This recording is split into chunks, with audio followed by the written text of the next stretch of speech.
Hello friends, സുഖാണല്ലോ അല്ലേ? ഇന്ന് ഞാൻ നിങ്ങൾക്ക് വേണ്ടി ഒരു ബെസ്റ്റ് ഹോം റെമഡി കൊണ്ടുവന്നിരിക്കുകയാണ്. ഒരു ഹെയർ ഓയിലാണ് കേട്ടോ. ഈ ഹെയർ ഓയിലിൽ ഞാൻ ഉപയോഗിച്ചിരിക്കുന്നത് കറ്റാർ വാഴയും ചെറിയുള്ളിയുമാണ്. കറ്റാർ വാഴ നമ്മുടെ സ്കാൽപ്പിൽ വരുന്ന ഡെഡ് സ്കിൻ സെൽസിനെ റിപ്പയർ ചെയ്യുന്നു. അതുപോലെ തന്നെ നമ്മുടെ ഡാൻഡ്രഫിനെ റെഡ്യൂസ് ചെയ്യാൻ ഇത് ഹെൽപ്ഫുൾ ആണ്.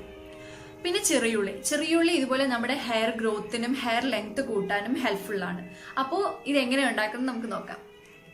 ഹെയർ ഓയിൽ ഉണ്ടാക്കാൻ ആവശ്യമുള്ള സാധനം ഒരു കറ്റാർവാഴ ഇല, പിന്നെ ചെറിയുള്ളി, അലോവേര ഇതുപോലെ ഇതിന്റെ സൈഡ് രണ്ട് മുറിച്ച്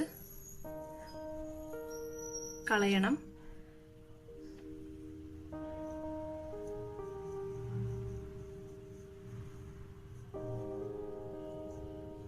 അതിനുശേഷം ഇത് പീസായിട്ട് നമുക്ക് ഇതുപോലൊരു പാത്രത്തിലിടാം.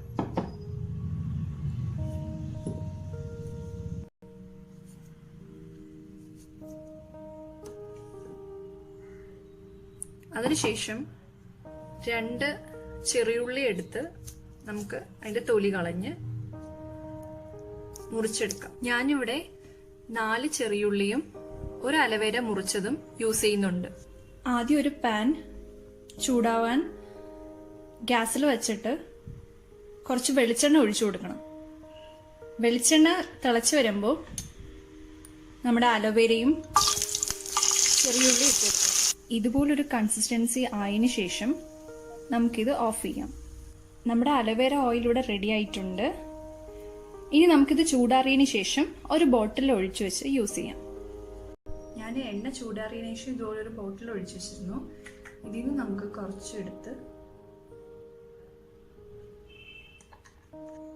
കുറച്ച് കോട്ടൺ എടുത്ത് ഇതിൽ ഡിപ്പ് ചെയ്ത്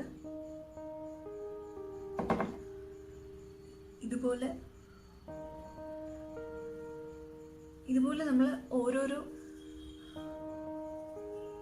ഇടയായിട്ട് എടുത്തിട്ട് മുടി ഇങ്ങനെ സൈഡ് ചെയ്ത് ഇതുപോലെ യൂസ് ചെയ്യണം. എണ്ണ മുടിയിൽ മൊത്തം തേച്ചതിന് ശേഷം ഇതുപോലെ ചെറുതായിട്ട് മസാജ് ചെയ്ത് കൊടുക്കണം. ഇങ്ങനെ മസാജ് ചെയ്യുമ്പോൾ നിങ്ങളുടെ ഹെയർ ഗ്രോത്തിനെ ഇത് സ്റ്റിമുലേറ്റ് ചെയ്യും. ഈ ഹെയർ ഓയിൽ ഒരുപാട് യൂസ്ഫുൾ ആണ് നമ്മുടെ മുടി വളർച്ചയ്ക്കും മുടി പൊഴിച്ചിലിന്, അങ്ങനെ ഒരുപാട് പ്രശ്നങ്ങൾക്ക് ഇതൊരു ബെസ്റ്റ് സൊല്യൂഷനാണ്. അപ്പോൾ എല്ലാ ആഴ്ചയും ഇതുപോലെ ഓരോ ടിപ്സ് ഞാൻ പറഞ്ഞു തരും നിങ്ങൾക്ക്. അപ്പോൾ എന്താ അതിനു വേണ്ടി ചെയ്യേണ്ടത്? ലൈക്ക് ചെയ്യണം, ഷെയർ ചെയ്യണം, സബ്സ്ക്രൈബ് ചെയ്യണം എൻ്റെ ചാനൽ. Okay, by.